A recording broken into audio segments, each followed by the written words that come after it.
ಮೇಘರಾಜ ಸುರಿಸುವ ಲತೆಯಂತೆ ಬಳಕುವ ಚಂದ್ರ ಚಕೋರಿ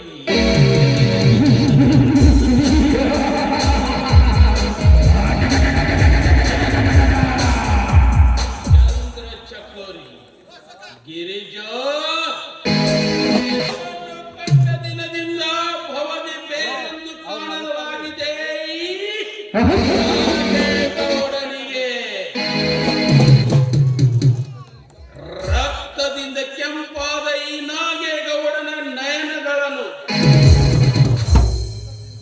ರಸಸಿಂಚನ ಗೈಯುವ ನಿನ್ನ ನಗ್ನ ಸೌಂದರ್ಯವನ್ನು ತೋರಿಸಿ ತಂಪಾಗಿಸಬಾರದೆ ಈ ನಾಗೇಗೌಡ ನಯನಗಳನ್ನು.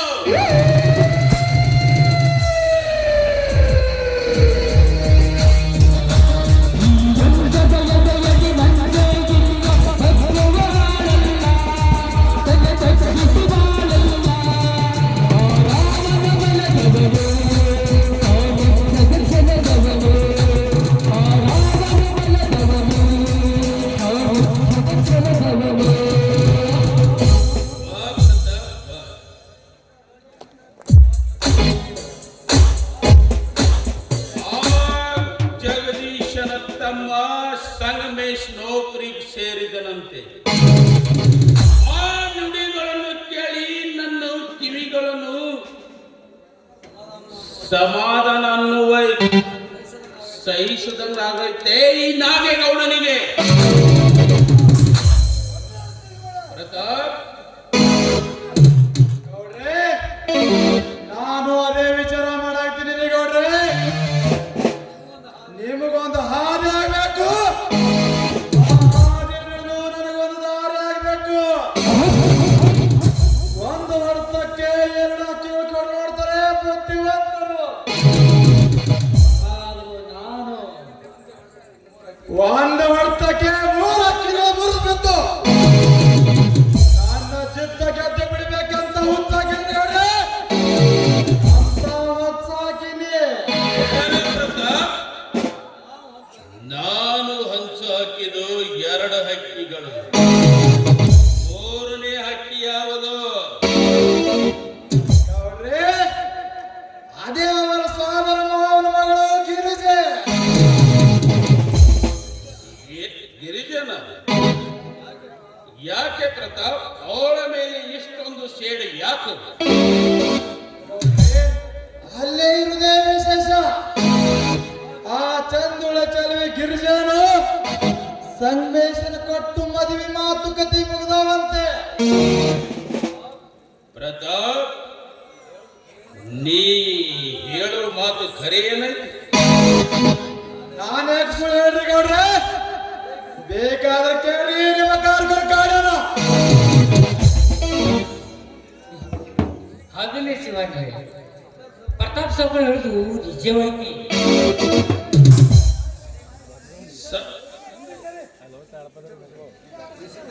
ನಿಷೇಧಾರಿಸಿ ಮುಗಿಸ್ಕೊಂಡು ಸಂಗಮೇಶ ಮೀಟಿಂಗ್ ಗೌಡ್ರ ಮೀಟಿಂಗ್ ಹೋಗ್ಯಾನ. ಸಾಧ್ಯವಿಲ್ಲ, ಹಾಗಾಗಲು ನಾನು ಬಿಡುವುದಿಲ್ಲ. ಈ ಮೊದಲೇ ಈಗ ನನ್ನ ಮಗಳು ಆ ಕಡುವೈರಿಯ ಮನೆ ಸೇರಿ ನನ್ನ ಶಕ್ತಿ ಕುಂದಿರಿಸಿ ಬಿಟ್ಟಿದ್ದಾಳೆ. ನಾನು ಕಣ್ಣಿಟ್ಟ ಹೆಣ್ಣನು ಆ ಕಡುವೈರಿ ಮನೆ ಸೇರುತ್ತದಂದರೆ ನಾನು ಬಿಡುವುದಿಲ್ಲ.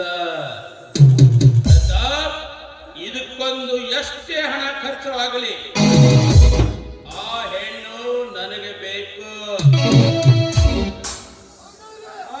ಗೌಡ್ರೆ, ಸಮಾಧಾನ. ಬಹಳ ಸರಳ ರೀ, ಬಹಳ ಸರಳ. ಹಾಗೂ ಆ ಸಂಗಮೇಶ ಮಿಲಿಟರಿ ಟ್ರೈನಿಂಗ್ಗೆ ಬಹಳ ದೂರ ಹೋಗಿ ಕೂತಾನ. ನಮ್ಮೂರಿಗೆ ಬಂದ ವ್ಯಾಪಾರಿ ಉಸ್ತಾನ ಕರ್ಕೊಂಡು ಹೋಗಿ ಹೊತ್ತು ನೋಡಿ ಅವನು ಅಲ್ಲೇ ಮುಗಿಸಿದ್ರಾಯ್ತು. ಆ ಹಕ್ಕಿ ಅಲ್ಲೇ ಸೈತೈತಿ. ಈ ಸುದ್ದಿ ಕೇಳಿ 2ನೇ ಹಕ್ಕಿ ಜಗದೀಶ ಎದೆ ಹೊಡೆದು ಸತ್ತು ಹೋತಾನರೆ. ಇನ್ನು 3ನೇ ಹಕ್ಕಿ ಗಿರಿಜೆ ಜೋಡಿಲ್ಲಾರ ಜೀವ ಒದ್ದಾಡ್ತೈತಿ ಗೌಡ್ರಿ ಅವಳು ನೀವು ಮನ ಬಂದಂತೆ ಕುಕ್ಕಿ ಕುಕ್ಕಿ ತಿನ್ಬಹುದು ಬರೋಬ್ಬರಾಗಿ ಪ್ರತಾಪ ಸಕರನ್ನು ಪ್ಲಾನ ಈಗ ಹೋಗಿ ನಾ ಹುಸಿನಾಡ್ ಕರ್ಕೊಂಡು ಬರುವಾಗ ನಮ್ಮ ಕೇರಿ ಹೆಂಗ ಒಂದ್ ಮಗಳು ಸಂಗೀತಂದು ಕರ್ಕೊಂಡು ಬರ್ತೀನಿ ಎರಡು ಬೇರೆ ಒಂದು ತೊಗೊಂಡು ಬರ್ತೀನಿ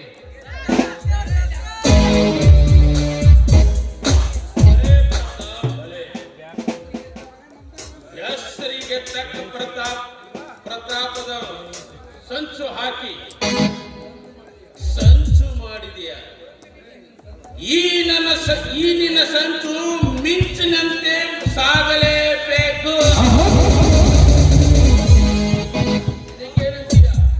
ನೋಡ್ರಿ ಈ ಸಂತ